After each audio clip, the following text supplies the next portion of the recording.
Hello friends, welcome to my channel. आज आपण स्थानिक किंमत पाहणार आहोत. अंकांची स्थानिक किंमत कशी असते व कशी ठरवली जाते ते आपण पाहणार आहोत. अंकांची स्थानिक किंमत ही त्या अंकाच्या स्थानावरून ठरते. अंकाचे स्थान बदलले की त्या संख्येची किंमत बदलते. संख्यांची स्थानिक किंमत काढण्यासाठी त्या संख्येपुढे जेवढ्या संख्या असतील तेवढे शून्य त्या अंकापुढे लिहावीत. त्या संख्येची स्थानिक किंमत मिळते. कोणत्याही संख्येतील प्रत्येक अंकाची स्थानिक किंमत ही त्या संख्येमधील एकक, दशक, शतक, हजार, 10,000, लक्ष, दशलक्ष स्थानावरून ठरत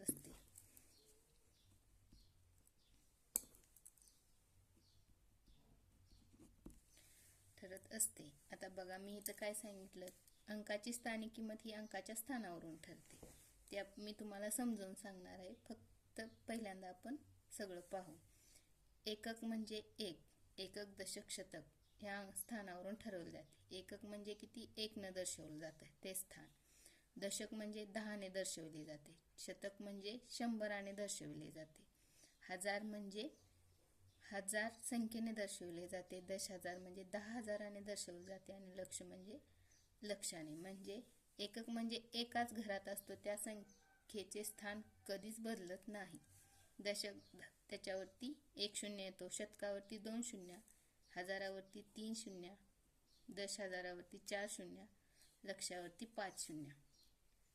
मग आता जर मी संख्या दिली, इथं दिली 56, तर 56 मध्ये आपल्याला जर 5 आणि 6ची स्थानिक किंमत काढायची असेल तर कशी काढायची? 5 गुणुले कोणत्या घरात आहे? 5 दशक, 6 एकक, 6 कोणत्या घरात आहे? एकक, आणि 5 दशक. 5 गुणुले 10, दशक म्हणजे 10 गुणुले 10 बरोबर 50. आणि 6ची स्थानिक किंमत काढायची असेल तर 6 गुणुले 6 कोणत्या घरात आहे? एककाच्या. 6 गुणुले 1 बरोबर 6. 6चा पाडा 1 घर म्हटलं की 6 येतो.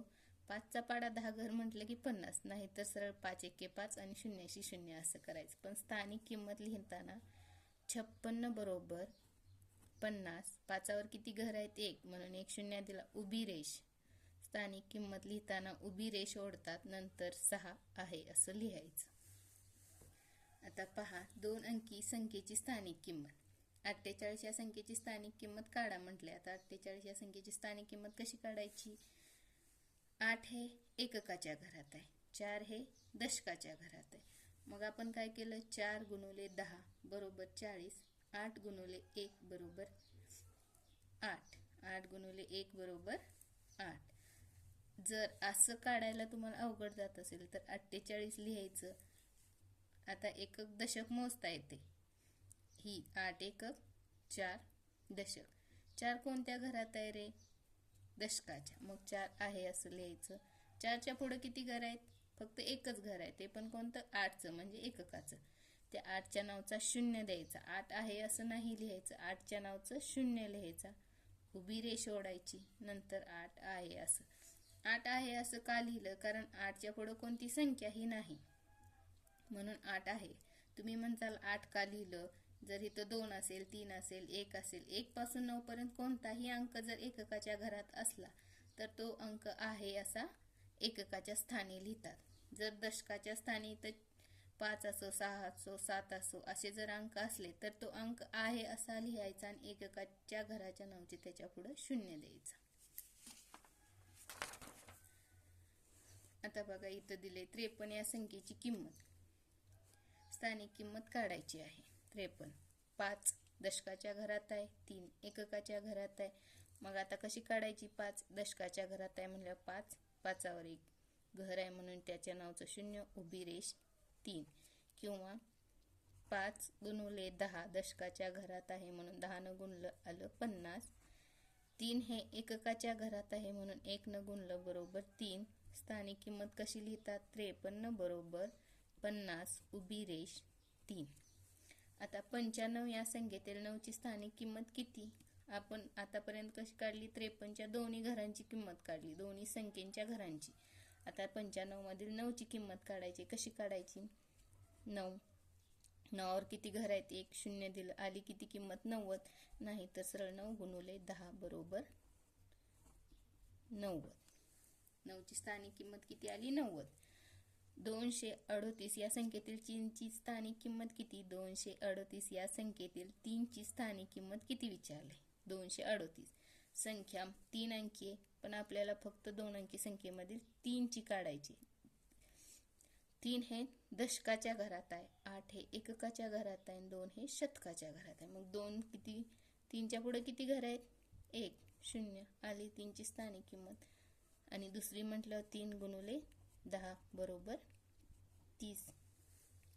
खालीलपैकी एकक स्थानी 9 हा अंक नसणारी संख्या कोणती? काय सांगितलं? एकक स्थानी. पहिलं कोणतं घरात येतं? एकक, परत दशक, परत शतक. आपल्याला कोणत्या स्थानाचं विचारलंय? एकक स्थानी नसणारा. मग आपल्याला कुठं पाहायचं? इथं.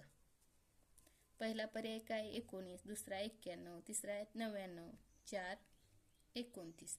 मग आपल्याला एकक स्थानी नसणारा विचारलं. 19 मध्ये एकक स्थानी 9 आहे, 99 मध्ये एकक स्थानी 9 आहे, 29 मध्ये एकक स्थानी 9 आहे. फक्त पर्याय क्रमांक 2 मध्ये 91 मध्ये दशक स्थानी 9 आहे, एकक स्थानी 9 नाही, म्हणून पर्याय क्रमांक 2 91 मध्ये 9 हा अंक नाही. खालीलपैकी कोणत्या संख्येतील 5ची स्थानिक किंमत 50 आहे? 5ची स्थानिक किंमत. आता आतापर्यंत आपण संख्या काढल्यात, त्यांचे स्थान काढले. आता आपल्याला डायरेक्ट त्यांनी 5ची स्थानिक किंमत विचारली. मग काय करायचं?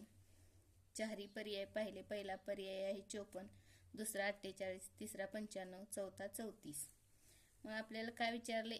दशक 50 विचारले. 50 म्हणजे दशक आहे. मग आता ह्याच्यात बघायचं 4 आपल्याला 5ची विचारले म्हणल्यावर इथं 3 आणि 4 आहे, ह्याचा संबंध येत नाही. इथं 9 आणि 5 आहे, पण हे 5 कोणत्या घरात आहे? एककाच्या घरात, म्हणून हे पण येत नाही. 48 हे पण येत नाही, कारण आपल्याला 5ची किंमत पाहिजे. आणि इथं आहे 54, 5 कोणत्या घरात आहे? दशकाच्या. जर 5 लिहिलं, 4च्या नावाचा 0 लिहिला तर त्याची किंमत 50 येते, म्हणून पर्याय क्रमांक 1 54. आता सरावासाठी उदाहरण पहा. 32 या अंकाची स्थानिक किंमत किती? 40 उभी रेष 2, 33 उभी रेष 2, 30 उभी रेष 2, 20 उभी रेष 3. 765 या संख्येतील 6ची स्थानिक किंमत किती? 6. पर्याय क्रमांक 1 6, पर्याय क्रमांक 2 60, पर्याय क्रमांक 3 600, पर्याय क्रमांक 4 65. 3. 50 या संख्येतील शून्याची स्थानिक किंमत किती आहे? पर्याय क्रमांक 1 5, पर्याय क्रमांक 2 50, पर्याय क्रमांक 3 500, पर्याय क्रमांक 4 0. खालीलपैकी कोणत्या संख्येत दशक स्थानी 4 हा अंक आहे? पर्याय क्रमांक 1 94, पर्याय क्रमांक 2 84, पर्याय क्रमांक 3 54, पर्याय क्रमांक 4 48. थँक्यू.